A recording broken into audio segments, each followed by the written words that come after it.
Po kjo është një ide dhe një ofertë e AK-s më shumë për pjesën tjetër të opozitës, për PDK-n dhe LDK-n, që të dalim me një kandidat të përbashkët për president.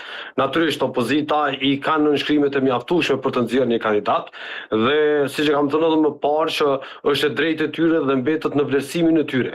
Por në anën tjetër, po të përdorë kjo mundësi herën e kaluar, ne thjesht nuk do të kishim krizën dhe nuk do të kishim zgjedhjet e 7 qershorit, sepse kuvendi do të kishte mundësi dhe quorum për ta zgjedhur presidentin apo presidenten e Republikës.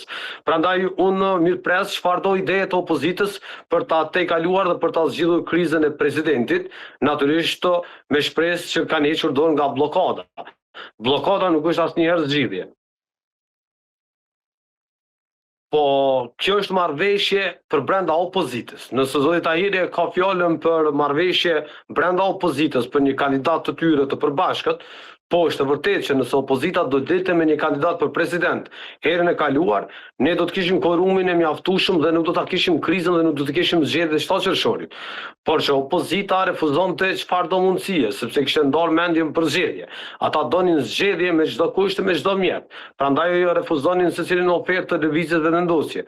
Qoftë kryetarin e kuvendit, qoftë përfshirjen e qeveritë të LDK-s, qoftë presidentin konsensual, po qoftë edhe që të propozojnë një emër apo 3 emra e njërin prej tyre do ta votonim ne.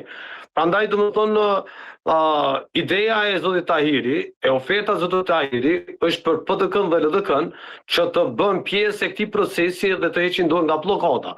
Prandaj po e përsëris, unë mirëpres çfarëdo iniciative të opozitës që reflekton heqje dorë nga bllokada e refuzimi dhe natyrisht ndihmojnë e kontribuojnë në çfarëdo mënyre, qoftë duke dalë me kandidat për ta tejkaluar krizën e presidentit.